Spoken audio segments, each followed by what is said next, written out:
दोस्तों सोचिए, एक जहाज पर 24 भारतीय काम कर रहे हों, अचानक मिसाइल हमला होता है और 21 लोगों को बचा लिया जाता है, लेकिन 3 भारतीय हमेशा के लिए हमसे दूर हो जाते हैं।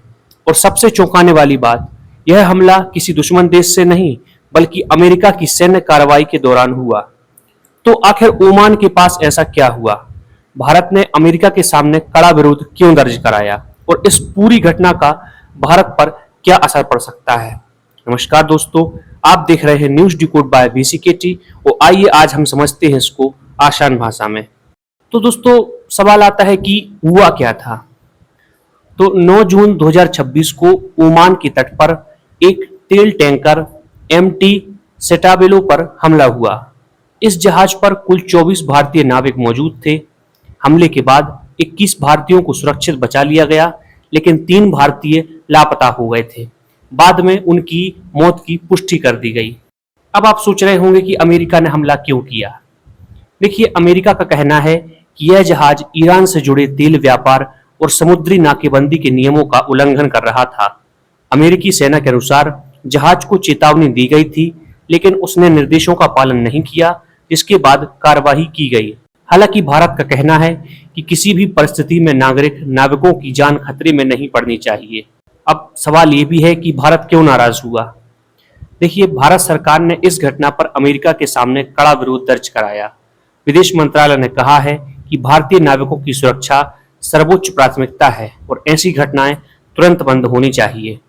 भारत ने यह भी कहा कि समुद्री व्यापार और अंतर्राष्ट्रीय जलमार्गों की सुरक्षा सुनिश्चित की जानी चाहिए। ये मामला इतना बड़ा क्यों है? क्योंकि यह सिर्फ एक जहाज पर हमला नहीं है। पिछले कुछ दिनों में भारतीय क्रू वाले कई जहाजों पर हमले हुए हैं। यानी पश्चिम एशिया में चल रहा तनाव अब भारतीय नागरिकों को भी प्रभावित करने लगा है। भारत दुनिया के सबसे बड़े समुद्री मानव संसाधन प्रदाताओं में से एक है। हजारों भारतीय नाविक दुनिया भर के जहाजों पर काम करते हैं।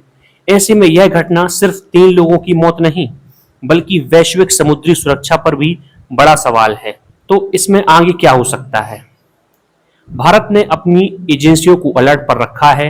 भारतीय नौसेना, विदेश मंत्रालय और शिपिंग मंत्रालय मिलकर हालात पर नजर रख रहे हैं। यदि क्षेत्र में तनाव और बढ़ता है तो तेल की कीमतें, समुद्री व्यापार और भारत की ऊर्जा सुरक्षा पर भी असर पड़ सकता है। तो दोस्तों, इस घटना में जान गंवाने वाले भारतीय नाविकों को हमारी श्रद्धांजलि। लेकिन सवाल यह है कि क्या दुनिया की बड़ी ताकतों की लड़ाई में आम नागरिकों और नाविकों की जान खतरे में पड़ती रहेगी? और आपको क्या लगता है कि अंतर्राष्ट्रीय संघर्षों में नागरिक जहाजों को निशाना नहीं बनाया जाना चाहिए? अपनी राय कमेंट में जरूर बताइए। और अगर वीडियो पसंद आई हो तो शेयर कीजिए, लाइक कीजिए और हमारे channel news decode by VCKT को जरूर सब्सक्राइब कीजिए।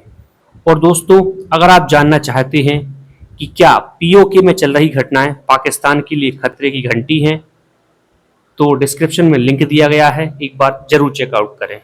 धन्यवाद।